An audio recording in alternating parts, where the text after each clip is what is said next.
देखो यहाँ, तो आज हम क्या समझेंगे यहाँ, आज हम क्या पढ़ाई करेंगे यहाँ 10th क्लास के गणित में अध्याय नंबर 3 चल रहा है हमारा। और इसमें आज हम जो समझेंगे प्रश्नावली 3.2, ठीक है, के बेसिक को समझेंगे यहाँ। पहले हम समझेंगे बेसिक। क्या समझेंगे यहाँ? बेसिक। अगर बेसिक समझ लिया तो समझ लो पूरी प्रश्नावली आपने बहुत अच्छी तरह से समझ ली। ये समझ लो, अगर बेसिक आपको क्लियर है, बेसिक आता है, तो बेटे मैं ये कह रहा हूँ कि सवाल करने में आपको कोई भी दिक्कत नहीं होने वाली। क्योंकि अब से पहले जो हमने 3.1 में पढ़ी थी उसका बेसिक अलग था। वो जो प्रश्नावली थी हमारी वो थी 3.1 के ऊपर, मतलब ग्राफीय विधि के ऊपर। और ये 3.2 जो आएगी ये आएगी तुम्हारी किसके ऊपर? प्रतिस्थापन के ऊपर। ठीक है, यहाँ जो पढ़ोगे प्रतिस्थापन विधि पढ़ोगे। क्या पढ़ोगे यहाँ? प्रतिस्थापन विधि। बात समझ में आ रही है? क्या पढ़ेंगे हम यहाँ? प्रतिस्थापन विधि। और प्रतिस्थापन विधि ग्राफीय विधि की तुलना में बहुत ही कई गुनी आसान है और छोटा भी होता है इसका सवाल। क्योंकि उसमें तो हम पहले बिंदु निकालते थे, बिंदु निकालने के बाद उसका फिर हम ग्राफ खींचते थे। लेकिन इसमें आपको ऐसा कुछ नहीं करना है, ना आपको ग्राफ खींचना है, ना आपको कोई बिंदु निकालने है। तो इसमें करना क्या है, इसका जो तरीका है वो बिल्कुल ही इससे अलग है, उससे बिल्कुल ही अलग है। इसका तरीका बिल्कुल अलग है, उसका तरीका बिल्कुल अलग था। और आगे एक और पढ़ोगे विलोपन विधि, उसका तरीका बिल्कुल ही अलग हो जाएगा। तो 3 विधियां हैं, तीनों ही अलग अलग अपने अपने अलग अलग आधार से हैं। तो देखिए प्रतिस्थापन विधि को हम कैसे हल करेंगे, ठीक है। और इसकी ये ट्रिक समझ लो, ट्रिक है, ये कोई नियम नहीं बता रहा हूँ मैं तुम्हें, इसकी ट्रिक बता रहा हूँ। अगर ये ट्रिक याद कर लोगे तो प्रतिस्थापन विधि बहुत ही आसान हो जाएगी। देखिए समीकरण कैसे बनाते हैं। समीकरण चाहे आपकी ग्राफीय विधि हो, चाहे वो आपकी विलोपन विधि हो, चाहे वो आपकी प्रतिस्थापन विधि हो, समीकरण बनाने का तरीका तो सबका एक जैसे ही रहेगा, ठीक है ना। और समीकरण कैसे बनाते हैं उसको मैं तुम्हें जब बताऊंगा जब इसके सवाल करते हैं। एक बार रिवीजन करा दूंगा तुम्हें, हालांकि मैंने चीजें पहले बता रखी है 3.1 में ही, लेकिन फिर भी बताऊंगा दोबारा भी एक बार और। तो 3.2 के हम सवाल को समझेंगे। पहले ये समझ लो प्रतिस्थापन विधि को हम कैसे हल करेंगे, ठीक है। क्या करेंगे हम यहाँ प्रतिस्थापन विधि को कैसे हल करेंगे। तो देखिए सबसे पहले आपको काम क्या करना है भैया, सबसे पहला काम सबसे नंबर 1 पे, जैसे आपको ग्राफीय विधि में समीकरण दी जाती थी ऐसे ही यहाँ पे भी समीकरण आपको दी जाएंगी 2। तो देखिए मैं लिखेंगे हम दी गई समीकरणों को, दी गई समीकरणों को, दी गई समीकरणों को क्या करेंगे, 1 नंबर व 2 नंबर मान लेते हैं। इतना काम तो सब में ही करना पड़ेगा, ग्राफीय में भी कर रहे थे, विलोपन में भी करना पड़ेगा, प्रतिस्थापन में भी करना पड़ेगा। जो भी समीकरण आपको दी गई है उनको 1 नंबर व 2 नंबर मान लो, ठीक है।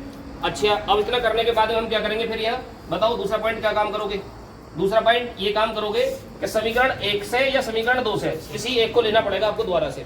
समीकरण 1 को ले लो चाहे समीकरण 2 को ले लो, वो आपके ऊपर है। जो आपको ये लग रहा हो कि भाई इससे सवाल हमारा सरल पड़ जाएगा तो उस समीकरण को आप ले लेना, ठीक है ना। देख के पता चल जाती है कि कौन सा हमारे लिए आसान है। तो हम कह सकते हैं यहाँ कि समीकरण 1 या 2 से, समीकरण 1 या 2 को, समीकरण 1 या समीकरण 2 को हल करके, हल करने का मतलब क्या है देखो बताऊंगा हल कैसे करेंगे। हल करके समीकरण 3 बना लेते हैं, समीकरण 3 बना लेते हैं। मतलब कहने का ये है इसमें 3 समीकरण बनेंगी आपकी। जैसे जैसे मैं बता रहा हूँ ऐसे स्टेप, बस आपको इतने स्टेपों में सवाल करना है और इतने स्टेपों में आपका आंसर आ जाएगा एडजस्ट, बिल्कुल ना कम ना ज्यादा। तो सबसे पहले क्या बताया मैंने, सबसे पहले स्टेप में क्या करना है, समीकरण 1 और 2 समीकरण 2 को मान ले लिया। इतना काम कर दोगे, कोई दिक्कत किसी को नहीं है। तो फिर उसके बाद समीकरण 1 को ले लो या समीकरण 2 को ले लो, कोई सी भी ले लेना, आपके ऊपर है वो तुम कौन सी उठाओगे, क्योंकि हर एक वालक अपने अपने तरीके से अलग करता है सवाल को। तो कुछ लेंगे समीकरण 1 को, कुछ लेंगे समीकरण 2 को, बनाओगे सभी से 3 ही, समीकरण 3 बन जाएगी। अब क्या करोगे कि इस समीकरण 3 के मान को क्या करोगे तीसरे पॉइंट में, कि समीकरण जो आपने बनाई है कि तीसरी समीकरण 3 के मान को, ठीक है, 3 के मान को शेष बची समीकरण कौन सी बचेगी भाई। अगर आप 2 को उठाओगे तो बेटे 1 बचेगी भाई, जब 2 को उठाओगे तो 1 बचेगी। और मान लो किसी बच्चे ने 1 उठा ली तो फिर कौन सी बचेगी, फिर समीकरण 2 बचेगी तो एक जरूर भाई, 1 तो जरूर बचनी है। 2 समीकरण दे रखी है, 1 में से आपने पहले उठा के हल कर लिए तो 1 तो फ्री बचेगी आपके पास। तो जो बच रही है उसमें आपको मान रख देना है। क्या करोगे देखो, समीकरण 3 के मान को शेष बची हुई समीकरण 1 या 2 में रखते हैं।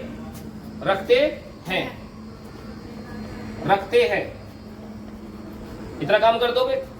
अच्छा, रखने के बाद यहां से तुम्हें एक आंसर मिल जाएगा। रखने के बाद क्या होगा, रखते हैं, इससे क्या होगा, इससे तुम्हें या हमको या आपको एक आंसर मिल जाएगा। एक आंसर क्या हो जाएगा, मिल जाएगा, एक आंसर मिल जाएगा बेटा, एक उत्तर आ जाएगा यहीं। तीसरे काम पे तुम्हारा एक उत्तर आ गया। अब इस उत्तर को क्या करोगे, तो इस उत्तर को थोड़ा सा मिटा दो, ऊपर से मिटा दो हल्का सा, क्योंकि अभी एक लाइन और लिखनी है अभी हमें।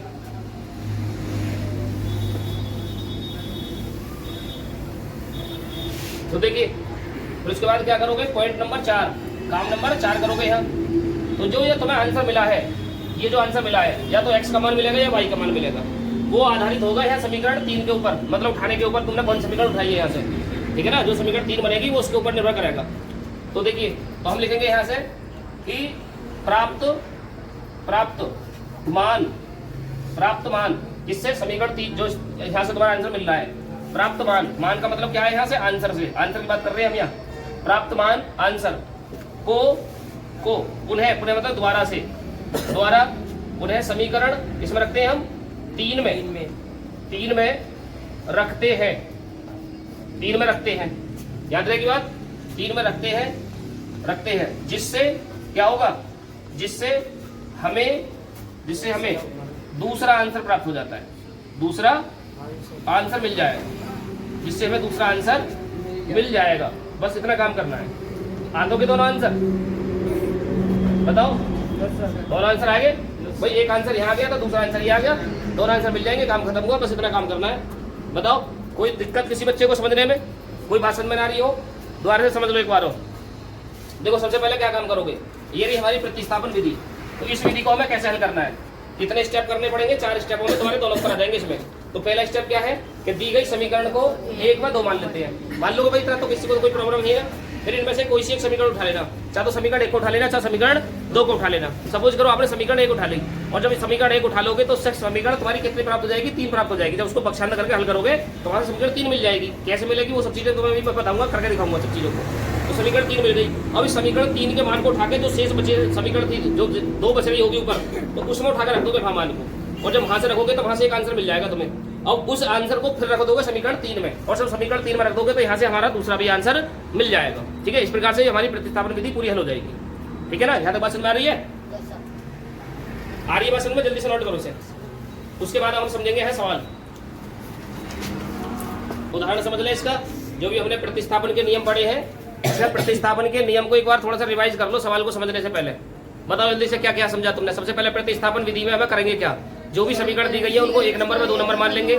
उसके बाद फिर हम क्या करेंगे बताओ दूसरे स्टेप में हमें ये करना है कि जो समीकरण हमारी 1 या 2 है उनमें से कोई सी एक समीकरण को उठाएंगे और उसको परिवर्तन करके नहीं, उसको बदल करके हम समीकरण 3 में कन्वर्ट करेंगे। ठीक है, समीकरण 3 बना लेंगे वहां से, और जब समीकरण 3 बन जाएगी तो उसके फिर जो शेष बची हुई समीकरण है उसमें 3 के मान को उठाकर रख देंगे। ठीक है, फिर समीकरण 3 में से हमें एक आंसर मिल जाएगा और उस आंसर को उठाकर फिर हम समीकरण 3 में रखेंगे। तो देखो यहाँ समझो, इसको समझते हैं, प्रैक्टिकली करके समझते हैं। तो हमने एक एग्जांपल लिया यहाँ, जैसे कि कहा गया है प्रतिस्थापन विधि द्वारा निम्नलिखित समीकरणों के युग्म को हल कीजिए। ठीक है, तो किससे हल करवा रहा है? प्रतिस्थापन विधि से। ठीक है, इस तरह से प्रतिस्थापन विधि से हल करवा रहा है। तो मैंने अभी आपको बताया सबसे पहले स्टेप क्या बताया था। सबसे पहले स्टेप में मैंने ये बताया था कि जो भी समीकरण दी गई है उनको 1 नंबर में 2 नंबर मान लो। तो भैया ये समीकरण हमारी पहली है, इसको हमने नंबर 1 मान लिया, ये समीकरण दूसरी है, इसको हमने नंबर 2 मान लिया। अब दूसरे पहले स्टेप का काम खत्म, दूसरे स्टेप का काम शुरू। तो दूसरे स्टेप क्या कहता है कि जो समीकरण आपने 1 नंबर वो 2 नंबर मानी है उनमें से कोई सी एक समीकरण को उठा लो, कोई सी को भी उठा लो, मन मर्जी आपकी, बताओ कौन सी को उठाओगे। तो मैं कुछ तुम्हें थोड़ी सी हिंट दे दूं उठाने का आसान तरीका, जिसमें माइनस चिन्ह लग रहा हो ना उसको हमेशा उठा लिया करो। ठीक है, उसको उठा लो हमेशा। सवाल का कभी ज्यादातर जो बच्चों पर गलती होती है, जो मिस्टेक होती है वो प्लस या माइनस में मिस्टेक होती है ज्यादातर। जो बच्चे इनका जिनका बेस मजबूत है वो तो निकल जाते हैं इस आफत से, निकल जाते हैं, मतलब प्लस माइनस के सवालों को कर जाते हैं आसानी से। लेकिन जिन बच्चों का बेस कमजोर होता है गणित में, तो वो प्लस माइनस में डर जाते हैं, घूम जाते हैं, गलती कर ले। तो तुम्हें क्या काम करना है, जो माइनस वाली समीकरण हो, चाहे पहली हो या दूसरी हो, उसको उठा लो। तो यहाँ से माइनस वाली कौन सी है, ये है, तो इसको उठा लो। अगर तुम इसको भी उठाओगे तब भी इससे भी हो जाएगा, वो मर्जी आपकी, जो सी उठाना चाहो तुम उससे उठा लो। बताओ कौन सी उठाओगे, तो पहली को उठा ले। तो यहाँ से कह सकते हो समीकरण 1 से, तो समीकरण 1 से, तो समीकरण 1 को उठा लो। यहाँ है 7x माइनस के 15y बराबर 2। अब इसको हमें बदल करके समीकरण दूसरी को बदल करके हमें समीकरण 3 में बदलना है। तो देखो कैसे बदलोगे, तो पक्षांतर करना शुरू कर दो। इधर या तो x को या y को छोड़ना, बस x को छोड़ना या y को छोड़ना, ठीक है ना। बाकी के सभी चीजों का पक्षांतर कर दो। तो पक्षांतर करो तो सबसे पहले जाएगा 15y पक्षांतर होगा, और ये है माइनस का, इधर जाके कैसा हो जाएगा प्लस का। यहाँ बचेगा बेटे 7x बराबर, तो तो यहाँ 2 ऑलरेडी पहले से लिखा हुआ है, और माइनस के 15y जब इधर जाएगा इसके तरफ तो ये हो जाएगा प्लस का 15y। बताओ यहाँ तक बात समझ में आ गई। अब यहाँ जो 7 बच रहा है ये वाला, जो 7 बच रहा है ये वाला, इसका भी पक्षांतर करना पड़ेगा, क्योंकि हमें इधर छोड़ना पड़ता है x या y, सिर्फ एक छोड़ेंगे x या y में से, बाकी जो भी है सब चीज का पक्षांतर कर दो। यहाँ बचेगा x बराबर, तो यहाँ कितना आ गया 2 प्लस 15y बटे में कितना आ जाएगा 7, क्योंकि इधर भाग में है, इधर आएगा तो गुणा में होगा, और अगर यहाँ प्लस माइनस में होता तो इधर जाकर प्लस माइनस में ही जाता है, ठीक है ना। तो ये होगी हमारी समीकरण नंबर 3, समीकरण नंबर 3। बताओ यहाँ तक बात समझ में आई है नहीं आई? यहाँ तक बात समझ में आ गई सभी के। अब उसके बाद क्या काम करना है बताओ। अगला स्टेप मैंने क्या बताया था आपको? अगला स्टेप ये बताया था कि जो समीकरण 3 का मान होगा उसे शेष बची हुई समीकरण में हम रख देंगे। तो यहाँ बताओ कौन सी समीकरण बच रही है? तो यहाँ 2 बच रही है ना भाई, एक को ही तो उठाया था हमने, तो एक का तो हमने काम कर दिया जो करना था। अब समीकरण 2 बच रही है, तो तुम लिखोगे समीकरण 3 के मान को समीकरण 2 में रखने पर, ये ऐसा लिखोगे कि x के मान को समीकरण 2 में रखने पर। तो क्या लिख रहे हैं हम यहाँ? x के मान को, x के मान को किसमें रख दें? समीकरण 2 में रखने पर, 2 में रखने पर इतना लिख दोगे यहाँ तक। अब लिखने के बाद यहाँ समीकरण पहले 2 को उतार लो नीचे, देखो कितनी है x प्लस 2y बराबर 3 हो गया। अब जहाँ x है, कहाँ पे x है? यहाँ पे x है, यहाँ पे, तो इसकी जगह पे आपको इतना मान रख देना है पूरा का पूरा। तो कितना है यहाँ 2 प्लस 15y, ठीक है, बटे कितना? बटे 7, और प्लस कितना है सामने यहाँ 2y, और बराबर कितना है 3।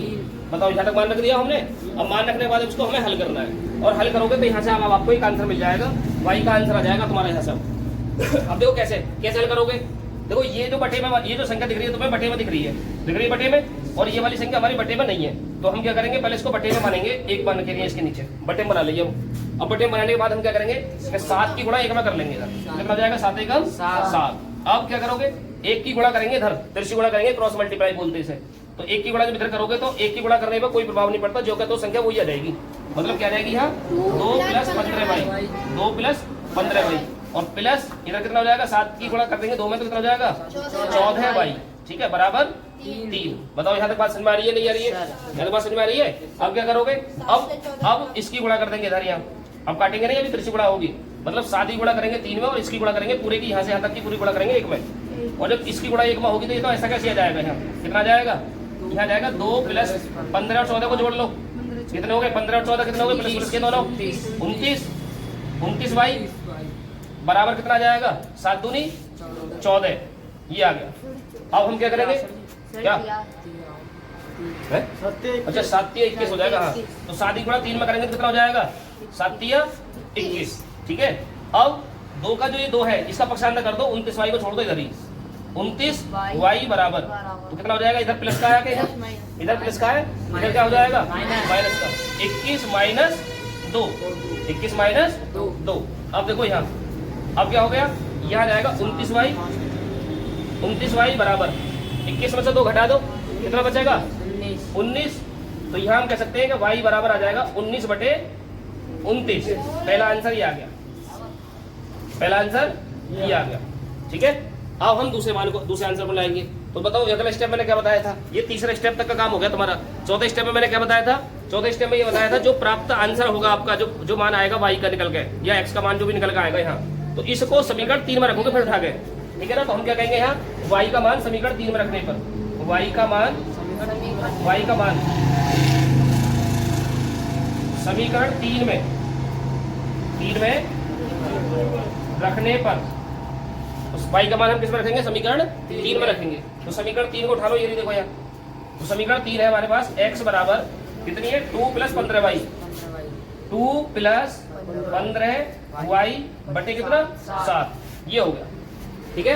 अब रखो y का मान, तो y का मान कितना रखोगे 19 बटे 29 रखोगे। रखो कैसे रखोगे, देखो x बराबर यहाँ लिख रहा है 2 प्लस 15 गुणा y की जगह लगाओ गुणा, और कितना 19 बटे 29, और पूरे का बटे कितना, पूरे का बटे 7।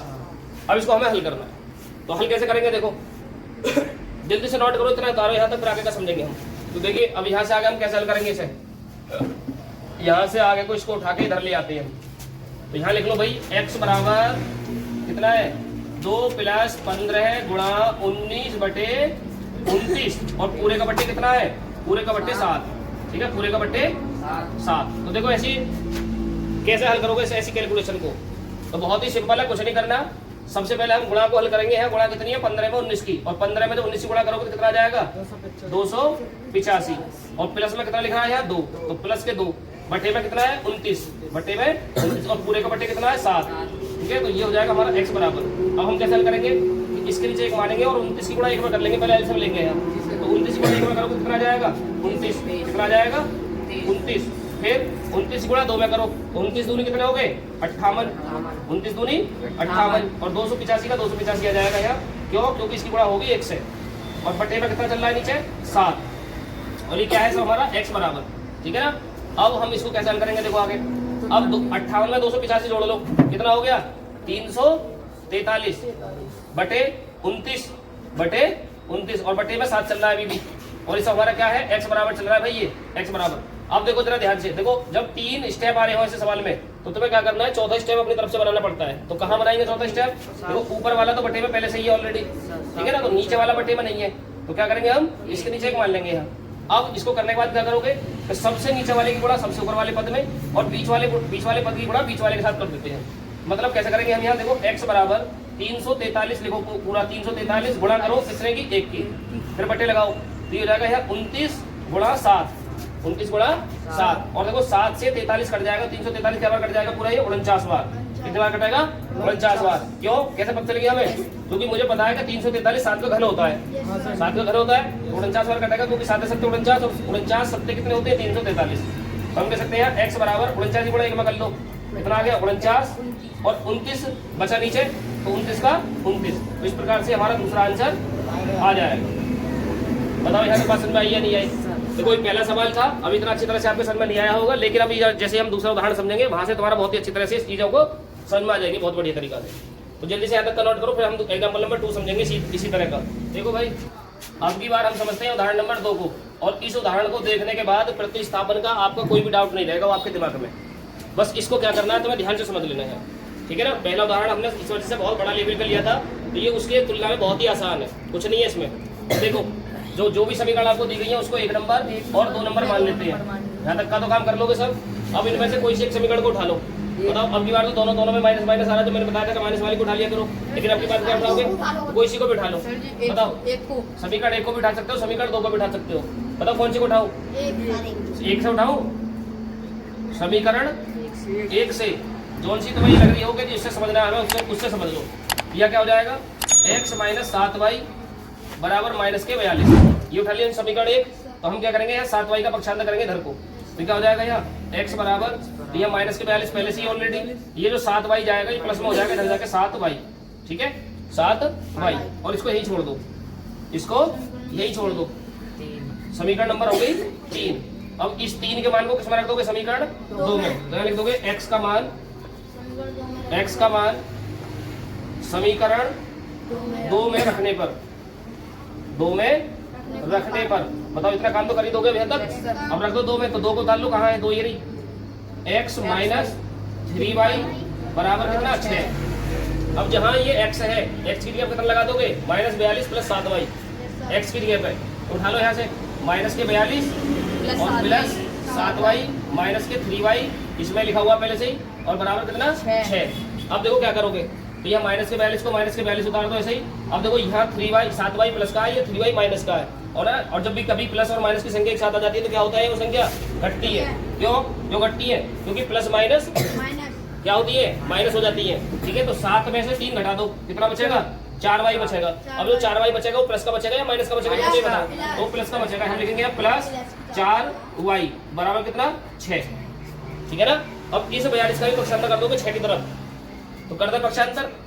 तो देखिए ध्यान से समझते रहना। अब हम क्या करेंगे? यहाँ लिख सकते हैं यहाँ 4y बराबर, यहाँ 6 पे लिखा हुआ पहले से ही, यहाँ लिख दोगे 6 और ये प्लस का हो जाएगा। क्यों? क्योंकि इधर माइनस का 42 है, तो क्या उतना हो जाएगा? ये प्लस का 42। अब क्या कर देंगे हम यहाँ? 4y बराबर, बताओ 42 में 6 जोड़ दो, कितने हो गए? 48। ये कितना हो जाएगा? y बराबर 48 बटे हो जाएगा 4, और 4 का पहाड़ा पढ़ दो 48 में, कितना जाएगा 12 चौक 48, 12 बार संख्या कटेगी या नहीं कटेगी?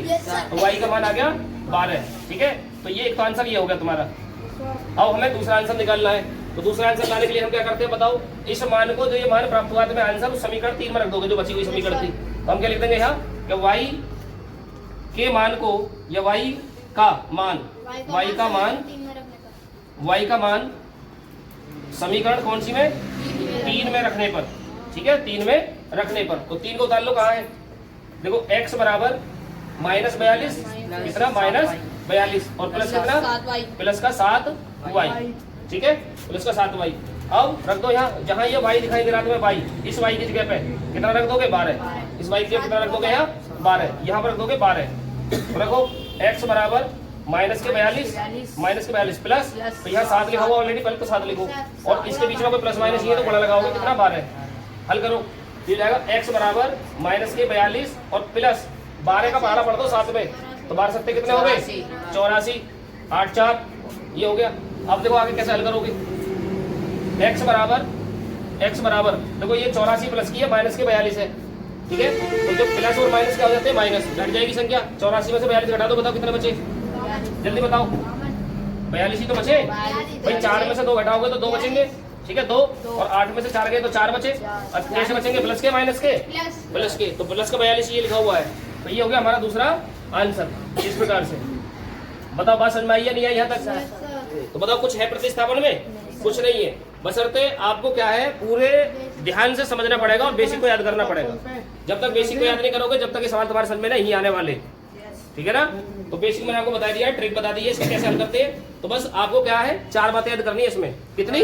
मात्र 4 बातें। 4 बातों को याद कर लोगे तो तुम्हारी प्रतिस्थापन विधि बहुत अच्छी तरह से समझ में आ जाएगी। विद्यार्थियों जल्दी से नोट करो। तो आज की इस वीडियो में हमने समझा था प्रतिस्थापन विधि को कैसे हल करेंगे, प्रतिस्थापन विधि को हल करने की बेसिक ट्रिक। ठीक है, और कल की नेक्स्ट वीडियो में हम समझेंगे इसकी प्रश्नावली, इसके ऊपर आने वाले सवाल।